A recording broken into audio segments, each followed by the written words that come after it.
Tout change quand tu commences à travailler davantage sur toi-même que seulement sur ton travail. Il existe quelque chose que presque personne n'aime admettre. La plupart des gens travaillent tous les jours, respectent des délais, résolvent des problèmes, terminent des tâches, répondent aux attentes. Ils sont occupés en permanence. Mais presque personne ne remarque un détail important. Tu peux travailler beaucoup sans être en train de te développer. Et c'est là la différence silencieuse entre avancer dans la vie et simplement rester occupé. Beaucoup de gens confondent effort et croissance. Ils croient que, parce qu'ils sont fatigués, ils progressent. Ils croient que, parce qu'ils ont des responsabilités, ils évoluent. Mais répondre aux attentes n'est pas grandir. Répondre aux attentes signifie faire ce que les autres attendent de toi. Travailler sur toi-même signifie construire la personne que tu dois devenir. Respecter des délais paie les factures. Travailler sur toi-même change la direction de ta vie. Tu peux passer 10 ans à être responsable et continuer avec le même niveau de discipline, le même niveau de pensée, le même niveau de concentration et la même limite émotionnelle pour faire face à la pression. Parce que le travail exige des résultats, mais il exige presque jamais que tu changes intérieurement. Et quand personne n'exige cela de toi, il devient facile de s'habituer à simplement répondre aux demandes du quotidien, sans exiger d'évolution de toi-même. Les stoïciens étaient très clairs à ce sujet. Épictète disait que la tâche la plus importante de la vie n'est pas seulement de faire face au monde, mais de travailler sur soi-même, renforcer le caractère, améliorer le jugement, entraîner son propre esprit. Et travailler sur soi-même a un sens très concret. Cela signifie lire même quand personne ne le demande, s'entraîner même quand personne ne regarde, étudier son propre caractère. Cela signifie affiner son discernement. Ce n'est pas travailler plus d'heures, c'est renforcer sa structure intérieure. C'est pour cela que la partie la plus importante de ta vie n'est pas ton travail, c'est la personne que tu es en train de devenir pendant que tu travailles. Et si tu ne te consacres pas à ton propre développement, tout le reste aura toujours une limite invisible. Alors commençons à construire ce que la plupart des gens négligent pendant qu'ils sont occupés à remplir leurs obligations. Ta structure intérieure, commençons. Leçon 1. Les bases que personne ne respecte. Ce n'est pas que les gens choisissent de ruiner leur vie. Ce qui se passe est plus simple que cela. Ils sous-estiment la simplicité. Parce que le basique n'attire pas autant l'attention, n'effraie pas, ne semble pas urgent, et ne paraît pas décisif. Et pour cette raison, on le remet toujours à plus tard. Une courte marche, lire quelques pages, organiser la journée avant de commencer, noter une dépense, se coucher à une heure raisonnable, dire non à une distraction. Tout cela est facile, et précisément pour cette raison, il est facile de l'ignorer. L'esprit pense. Cela ne fait pas tellement de différence, cela ne va pas me retarder. Mais si, cela fait une différence. Et oui, cela retarde, parce que la vie ne s'effondre pas soudainement. Elle se désorganise peu à peu, à cause de petites omissions répétées. La plupart des gens ne perdent pas leur direction à cause d'une grande erreur, ils la perdent à cause de petites omissions répétées. Au début, cela ne fait pas mal. Cela ne déclenche aucune alarme et cela ne semble pas dangereux. Mais cela s'accumule comme la poussière sur un meuble que personne ne nettoie. Et un jour, vous regardez votre propre vie et vous remarquez quelque chose d'étrange. Ce n'était pas vraiment cela que vous vouliez vivre.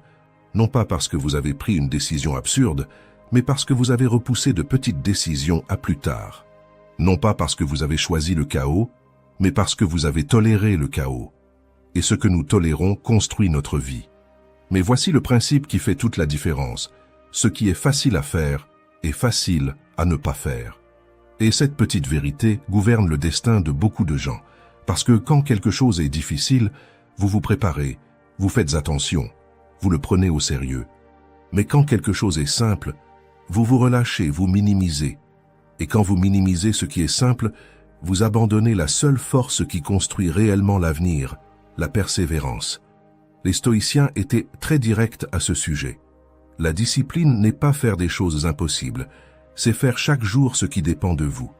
La détérioration progressive n'est pas un concept émotionnel, c'est une question de mathématiques. Un petit manque d'attention aujourd'hui semble insignifiant, mais répété, il devient un schéma, et un schéma devient votre identité. De la même manière, une petite amélioration quotidienne semble trop petite pour compter, jusqu'à ce qu'elle se répète pendant des mois, et que soudain vous remarquiez quelque chose de curieux. Votre vie est devenue plus organisée, votre esprit est devenu plus clair, votre journée commence à produire davantage.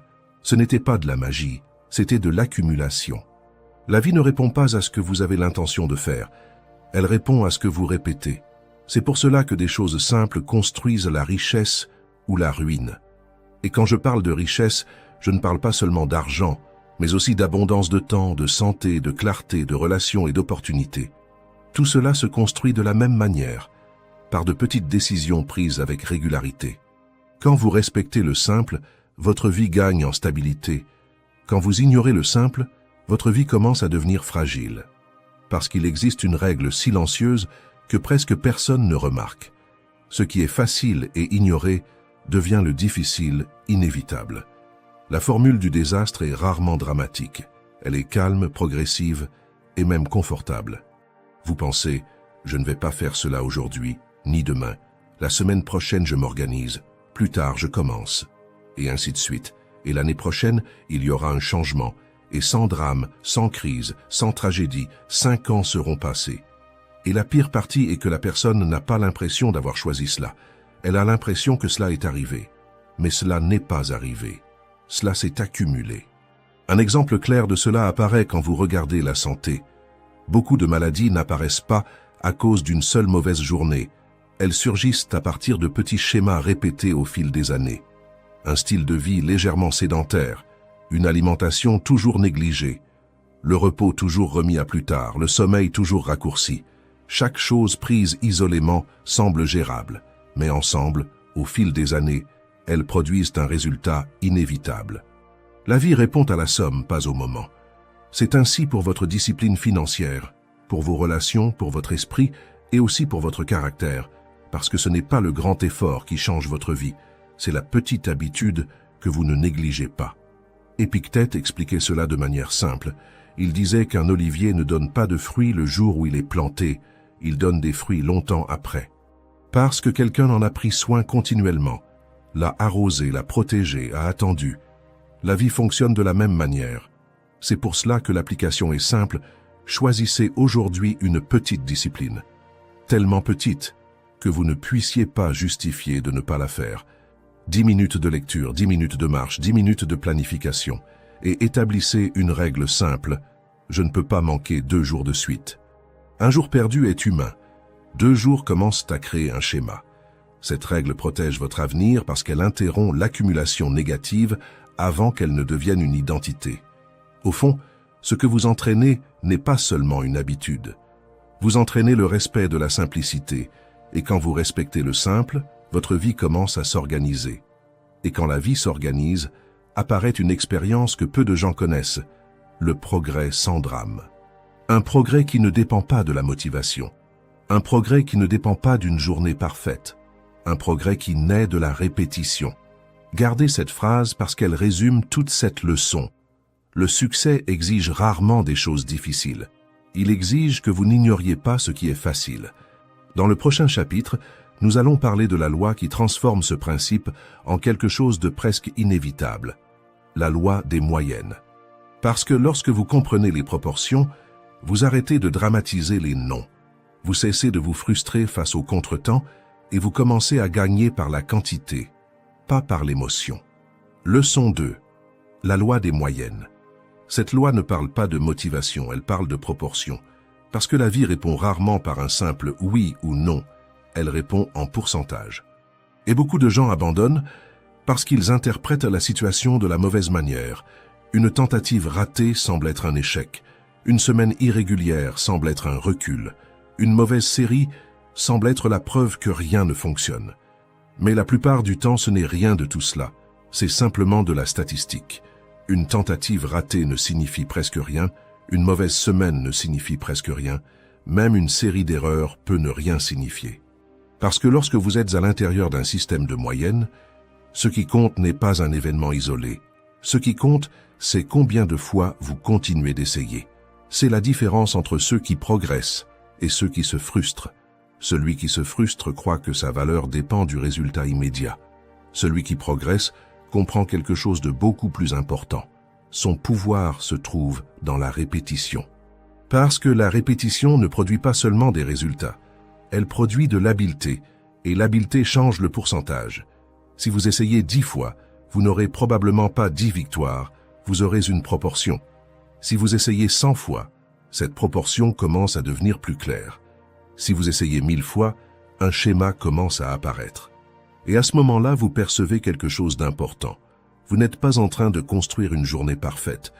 Vous êtes en train de construire une moyenne, et la moyenne commence à travailler en votre faveur. Cela apparaît dans pratiquement tous les domaines de la vie. L'apprentissage, le travail, la santé, les affaires, les relations. La véritable amélioration ne se produit pas parce que quelqu'un a réussi une fois, elle se produit parce que quelqu'un a répété de nombreuses fois. Les recherches sur la pratique délibérée montrent exactement cela. Le progrès ne vient pas de faire davantage de la même chose de manière automatique, il vient de répéter, observer, ajuster et essayer de nouveau. Voici la formule. De petits ajustements, un nombre suffisant de répétitions et peu à peu le pourcentage s'améliore. Ce n'est pas une question d'émotion, c'est un système.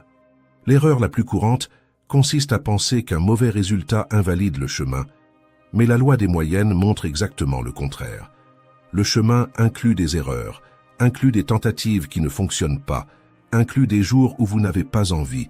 Malgré tout, si vous continuez à répéter, la moyenne commence à s'imposer. Et quand cela se produit, quelque chose change dans votre esprit, vous cessez de dramatiser les erreurs et vous commencez à construire du progrès. Un exemple simple est ce que Marc Aurèle a écrit dans ses méditations à propos de la discipline. Si tu t'écartes du chemin, reviens immédiatement. Et si tu reviens de nombreuses fois, cela deviendra une habitude. Cette phrase semble simple, mais elle cache une idée puissante. Marc Aurèle ne dit pas que vous ne sortirez jamais du chemin. Il dit que vous en sortirez et que l'important n'est pas d'éviter toutes les erreurs, c'est de revenir rapidement. Parce que c'est ainsi qu'une moyenne commence à se former. Pensez à ce qui se passe lorsque quelqu'un tente de construire une compétence. Certains jours sont très productifs, d'autres le sont peu, et certains semblent ne rien produire. Maintenant, imaginez que cette personne pense comme beaucoup de gens pensent dans la vie. Cela ne fonctionne pas pour moi. Elle abandonnerait avant même que la moyenne apparaisse, mais celui qui comprend la logique du progrès pense autrement. Lorsqu'il se rend compte qu'il est sorti du chemin, il revient. Lorsque la journée ne produit pas, il ajuste. Lorsque quelque chose échoue, il tente de nouveau. Parce qu'il sait que la performance réelle n'apparaît pas en une seule journée, elle apparaît dans la répétition au fil du temps. Et c'est exactement ce que Marc Aurèle se rappelait à lui-même. Il ne s'agit pas de ne jamais échouer, il s'agit de revenir sur le chemin autant de fois que nécessaire. Votre vie fonctionne de la même manière. Si vous abandonnez après le premier non, vous n'arrivez jamais au moment où la moyenne commence à travailler en votre faveur. Si vous n'agissez que lorsque vous êtes motivé, le volume est trop faible pour produire du progrès. Mais lorsque vous agissez avec constance, même si elle est petite, quelque chose commence à se produire. D'abord vient le volume, ensuite le volume génère de l'habileté, et l'habileté améliore votre pourcentage. L'application de cela est très simple. Pendant les 14 prochains jours, choisissez une petite discipline et transformez-la en un jeu de répétition. Ne cherchez pas l'intensité, cherchez la constance. Ne cherchez pas la perfection, cherchez la continuité. Chaque jour, faites une tentative et marquez-la visuellement, un trait, une coche, une marque sur le papier. Non pas pour vous motiver, mais pour mesurer, parce qu'il existe une règle simple. Ce qui est mesuré s'améliore, et ce qui n'est pas mesuré devient imagination. Votre esprit a besoin de preuves lorsqu'il voit les tentatives s'accumuler. Il cesse de discuter et commence à coopérer. La loi des moyennes vous rend le contrôle, parce qu'elle enseigne quelque chose de libérateur. Vous n'avez pas besoin de vous sentir différent pour progresser. Vous avez besoin de répéter. Vous n'avez pas besoin que la journée soit parfaite. Vous avez besoin de maintenir la séquence. Vous n'avez pas besoin de gagner à chaque fois. Vous avez seulement besoin de revenir sur le chemin et de continuer. Dans le prochain chapitre, nous allons parler de quelque chose qui complète cette idée. L'inévitabilité du processus. Parce que lorsque vous commencez à planter la discipline, une partie se perd inévitablement. Certaines tentatives ne fonctionnent pas, certains jours ne produisent rien, certaines graines ne poussent pas. Mais lorsque vous comprenez cela, vous ne vous frustrez pas, vous devenez constant, et lorsque quelqu'un devient constant, il devient difficile à arrêter. Leçon 3. L'or apparaît après le sable. Ce n'est pas que le processus échoue avec vous. Ce qui se passe est plus simple que cela. Le processus inclut du gaspillage.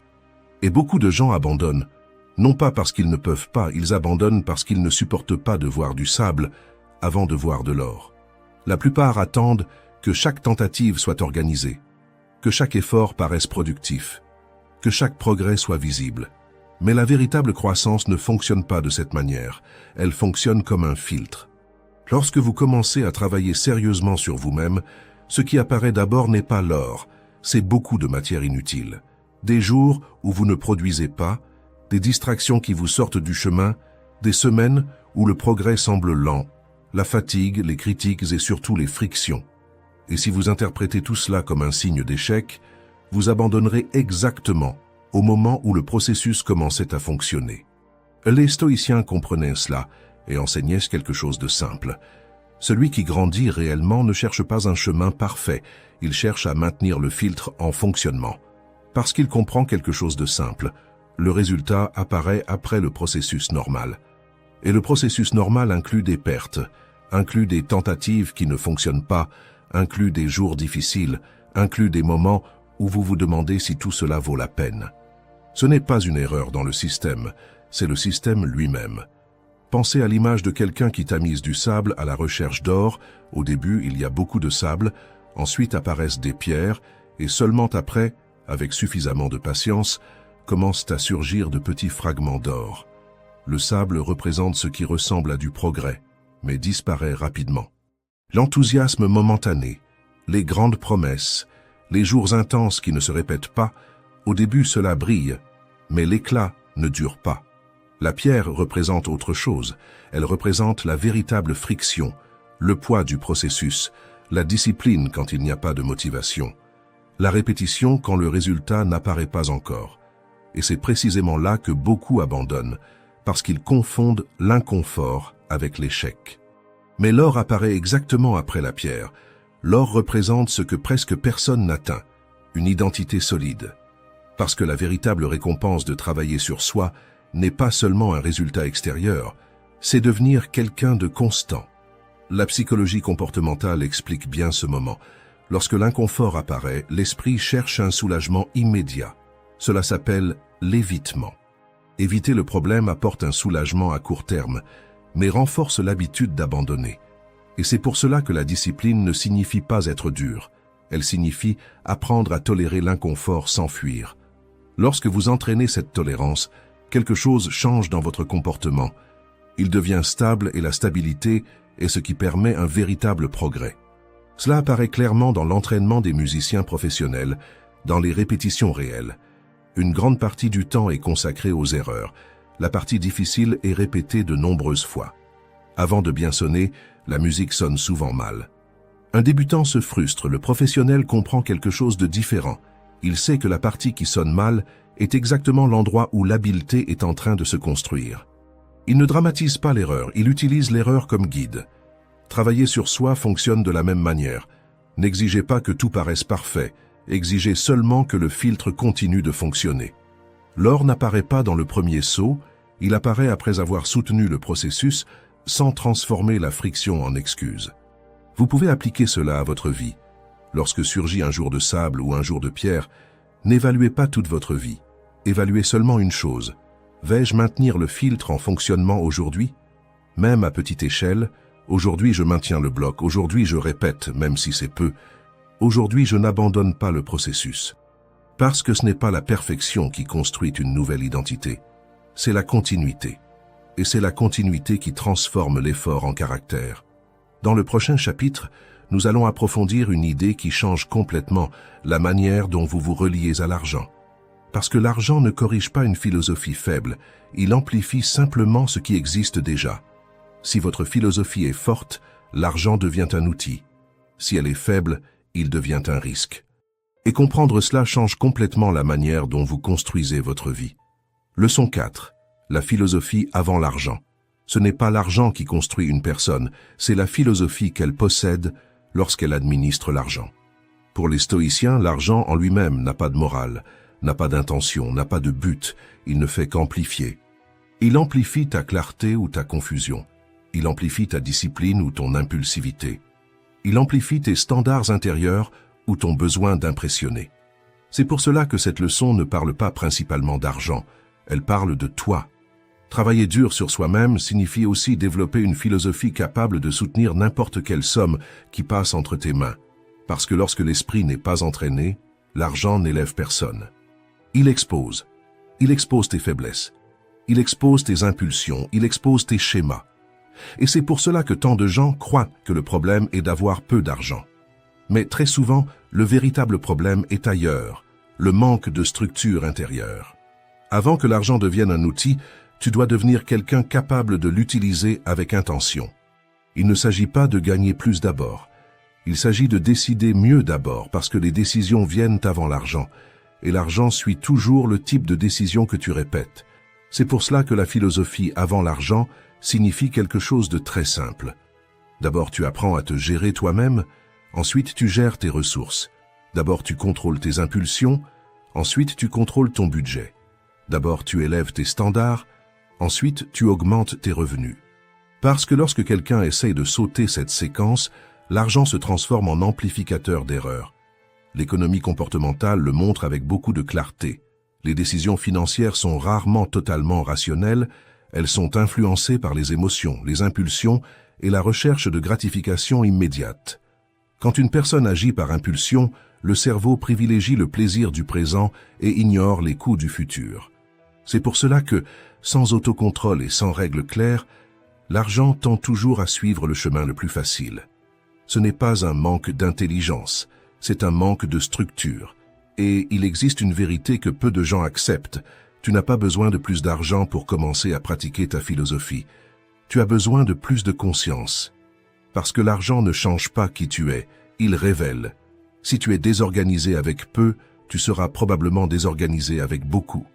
Si tu achètes par émotion dans de petites décisions, tu achèteras aussi par émotion dans des décisions plus grandes. Si tu te justifies quand tu dépenses peu, tu te justifieras quand tu dépenseras beaucoup. La taille du revenu ne change pas ce schéma, elle ne fait que le rendre plus visible. L'histoire financière le montre avec clarté. Dans les années 90, un opérateur appelé Nick Leeson a provoqué l'effondrement de la banque Barings, une institution financière avec plus de 200 ans d'histoire. Ce n'était pas un manque d'argent, c'était un manque de philosophie intérieure. Il a commencé en cachant de petites pertes, ensuite il a évité d'assumer la responsabilité, puis il a commencé à faire des paris de plus en plus grands pour tenter de récupérer les pertes.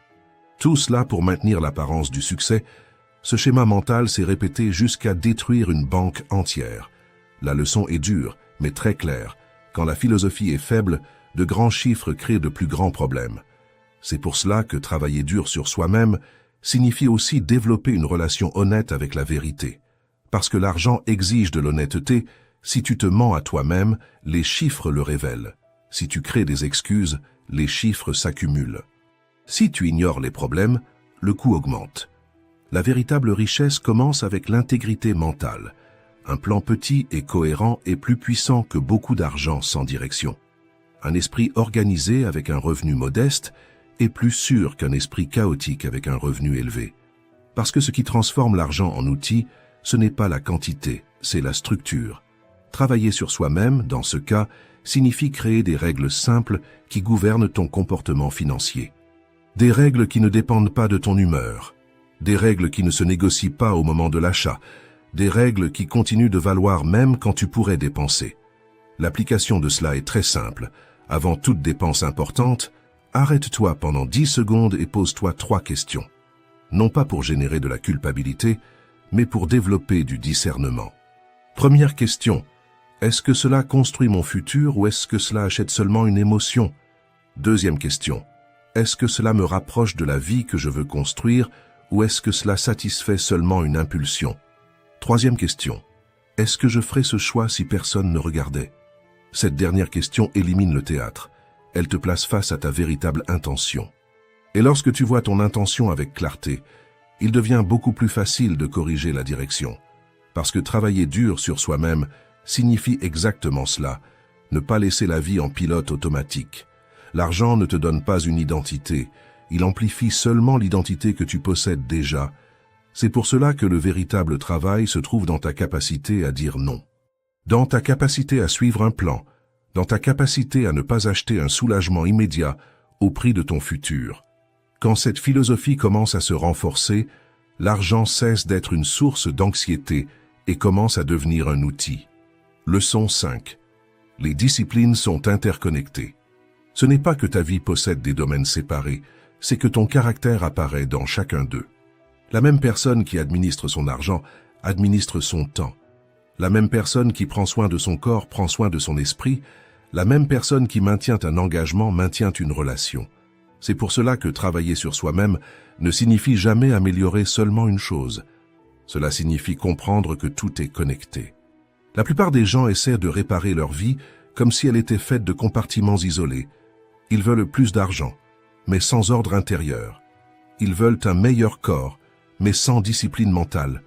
Ils veulent des relations stables, mais sans contrôle émotionnel. Ils veulent de la productivité sans clarté, et cette déconnexion crée de la frustration parce qu'il n'existe qu'une seule force qui soutient tout, le standard personnel. Les stoïciens étaient extrêmement clairs sur ce point. Épictète disait que le caractère d'une personne apparaît dans les petites actions répétées chaque jour. Il n'existe pas une version disciplinée de toi au travail et une version désorganisée dans le reste de la vie. Il existe seulement toi et ton standard se répand toujours. Voici le principe qui fait toute la différence. La négligence est contagieuse et l'ordre l'est aussi. Un petit relâchement dans un domaine ne reste pas isolé. Il commence à entraîner une identité. L'identité de quelqu'un qui laisse passer, et lorsque ton esprit apprend ce schéma, il commence à l'appliquer ailleurs, non pas par malveillance, mais par cohérence. Le cerveau essaie toujours de maintenir la cohérence avec le modèle dominant. C'est pour cela qu'il existe une chaîne silencieuse que presque personne ne voit arriver. Tu négliges ton argent et tu commences à négliger ton temps. Tu négliges le temps et tu perds la structure de ta journée. Sans structure, tu manges moins bien. Avec une alimentation moins bonne, tu dors moins bien. En dormant moins bien, ton autocontrôle diminue. Et quand l'autocontrôle diminue, tes décisions deviennent impulsives. Soudain, tout semble instable, et il n'y a pas eu de grande tragédie. Il y a seulement eu une succession de petites concessions. Chaque concession semblait trop petite pour compter, mais ensemble elles construisent une vie fragile. La psychologie moderne confirme cela. Les comportements ne vivent pas isolés, ils vivent dans des systèmes d'habitude. Un comportement en entraîne un autre, une discipline en entraîne une autre. C'est pour cela que nous parlons d'effet domino. Une discipline bien établie peut réorganiser tout le système. Mais l'inverse est également vrai. Un seul domaine négligé peut répandre le désordre dans le reste de la vie. Les stoïciens comprenaient cela bien avant la psychologie moderne. Marc Aurèle se rappelait constamment « L'âme se colore de la teinte de ses pensées ». Autrement dit, ce que tu répètes commence à façonner qui tu es, et qui tu es commence à façonner tout ce que tu fais. C'est pour cela qu'il n'existe pas de domaines isolés quand quelqu'un construit une vie solide. Tout repose sur le même fondement, ta capacité à maintenir des habitudes, même lorsque tu n'en as pas envie. Ta capacité à ne pas négocier ce qui est important. Ta capacité à administrer ton énergie. C'est cela qui soutient une vie entière. Travailler sur soi-même ne signifie pas résoudre tous les problèmes d'un seul coup, cela signifie trouver une discipline qui réorganise le reste, un levier. Tu n'as pas besoin de réparer toute ta vie cette semaine. Tu dois installer une pièce qui réorganise le système. La mise en pratique est simple. Pendant les 30 prochains jours, choisis une discipline de base, une seule. Mais choisis quelque chose qui produise un effet domino. Cela peut être se lever à la même heure. Cela peut être un exercice quotidien. Cela peut être lire tous les jours. Cela peut être organiser ton environnement. L'objectif n'est pas l'activité en elle-même. L'objectif est ce qu'elle enseigne. La constance, l'attention aux détails, la structure, l'autocontrôle. Et maintenant vient la partie la plus intéressante. Observe la contagion. Observe comment, en maintenant une discipline de base, ton esprit commence à organiser le reste. Tu commences à dormir mieux, tu commences à choisir mieux, tu commences à moins procrastiner, tu commences à penser avec plus de clarté. Non pas parce qu'il existe une magie, mais parce que ton identité commence à devenir cohérente, et la cohérence crée la stabilité. Garde cette idée, l'ordre est contagieux tout comme la négligence. C'est pour cela que la question la plus importante n'est pas Dans quel domaine de ma vie dois-je m'améliorer? La bonne question est, quelle discipline réorganise tout mon système? Quand tu trouves ce levier, la croissance cesse d'être une lutte sur 1000 fronts. Elle devient un courant ascendant. Une discipline en entraîne une autre. Une amélioration en génère une autre. Et ta vie commence à prendre de la structure. Dans le prochain chapitre, nous allons explorer un concept qui rend cela mesurable. Parce que s'améliorer n'est pas seulement une sensation, c'est une statistique. Et lorsque tu commences à mesurer le progrès, ton esprit devient plus précis et ton évolution s'accélère. Leçon 6. Ta discipline ne peut pas dépendre de la phase de la vie. Ce n'est pas que ta discipline soit instable, c'est que la vie change de phase. Il existe des périodes où tout coule avec facilité, les choses avancent, l'environnement coopère et les opportunités apparaissent. Mais il existe aussi des moments où tout semble se bloquer, des problèmes surgissent, des plans peuvent être retardés, l'énergie peut diminuer. Et quand quelqu'un ne comprend pas cela, il interprète la phase difficile comme un signe d'échec. Mais bien souvent, ce n'est pas un échec, c'est simplement une saison différente de la vie. La plupart des gens essaient de construire leur discipline uniquement quand tout est favorable. Ils lisent quand ils ont du temps, ils s'organisent quand ils sont tranquilles, ils s'entraînent quand ils sont motivés, ils nourrissent leurs relations quand ils se sentent inspirés. Mais lorsque l'environnement devient difficile, tout s'effondre, et c'est là que le problème commence. Parce que la vie ne teste pas ton caractère dans les jours faciles, elle le teste dans les jours difficiles. C'est à ce moment-là que l'on voit la différence entre celui qui dépend du confort et celui qui a construit une structure. Les stoïciens parlaient beaucoup de cela. Marc Aurèle se rappelait à lui-même que le monde change constamment, que les problèmes apparaissent, que les gens échouent et que les circonstances se transforment. Mais il existe quelque chose qui reste sous ton contrôle. Ta réponse. Tu ne contrôles pas quand une crise apparaît, tu ne contrôles pas quand une perte arrive, tu ne contrôles pas quand surgit une période de pression, de manque ou d'incertitude. Mais tu contrôles quelque chose de beaucoup plus important. Si cette saison va t'affaiblir ou te renforcer, et cela dépend d'une seule chose, si tu continues à travailler sur toi-même, même lorsque c'est difficile. En psychologie, il existe un concept appelé résilience. Cela ne signifie pas être positif tout le temps. Cela signifie maintenir sa fonctionnalité sous pression, continuer à prendre des décisions utiles même lorsque la situation n'est pas idéale. Et la résilience n'apparaît pas par hasard, elle naît des habitudes, des routines, d'une structure intérieure stable. Quand une personne possède une structure, l'adversité ne disparaît pas, mais elle devient gérable. Quand il n'y a pas de structure, l'adversité semble écrasante. Maintenant, imagine la vie comme un cycle de saisons. Il existe des périodes d'expansion, des phases où tu grandis, tu produis, tu apprends et tout semble avancer. Il existe des périodes d'adaptation, des moments où tu dois corriger ta direction, réorganiser tes plans et ajuster ta stratégie. Il existe des périodes d'usure, des moments où l'énergie diminue et où la vie exige davantage de toi. Et il existe aussi des périodes de crise, des moments où tout semble plus difficile. L'erreur est d'imaginer que la vie devrait être uniquement la bonne saison, comme si la croissance était une ligne droite, comme si le progrès était constant. Cette attente détruit beaucoup de gens, parce que lorsque l'hiver de la vie arrive, la personne pense que le voyage est terminé. Mais il n'est pas terminé. La saison a simplement changé. Il existe une règle stoïcienne simple. Ce qui arrive à chacun est naturel pour le tout. Autrement dit, les changements font partie du processus. Les difficultés font partie du chemin. Ce ne sont pas des interruptions du voyage. Ce sont des parties du voyage. Et lorsque tu comprends cela, quelque chose change. Tu arrêtes de lutter contre la saison et tu commences à t'y adapter. Dans une bonne phase, tu grandis. Dans une phase difficile, tu protèges ta structure parce que dans certains moments de la vie, grandir n'est pas la priorité. Parfois, la priorité est simplement de ne pas se briser, et cela est déjà une victoire. Persister signifie exactement cela. Ne pas abandonner ton standard lorsque la vie devient difficile. Ne pas permettre que le chaos extérieur devienne un chaos intérieur. Ne pas laisser une saison difficile détruire la personne que tu es en train de devenir. Pense à ta discipline comme à quelque chose qui s'adapte aux saisons. Dans les périodes favorables, tu augmentes le volume, tu produis davantage, tu apprends davantage, tu avances davantage. Dans les périodes normales, tu maintiens l'habitude. Tu continues à faire le basique. Dans les périodes difficiles, tu réduis la taille de l'action, mais tu ne la réduis jamais à zéro. Parce qu'il existe une erreur qui coûte cher, ce n'est pas faire peu, c'est s'arrêter complètement. Quand tu t'arrêtes, tu perds la structure. Quand tu perds la structure, tu perds la clarté, et quand tu perds la clarté, tu commences à prendre de mauvaises décisions. Et de mauvaises décisions prolongent la saison difficile. Travailler sur soi-même signifie exactement cela. Dans les bons moments, tu te prépares. Dans les moments difficiles, tu restes ferme. Dans les bons moments, tu construis ta capacité. Et dans les moments difficiles, tu protèges ton caractère. Parce qu'au final, ta vie n'est pas définie par ta meilleure phase. Elle est définie par la façon dont tu agis lorsque la saison change.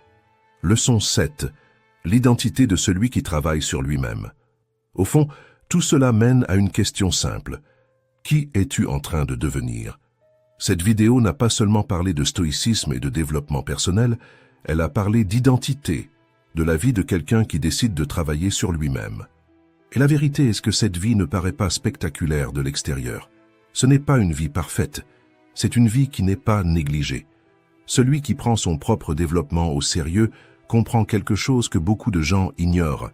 Le destin se brise rarement à cause d'une seule grande erreur. Il se brise à cause de petites omissions répétées.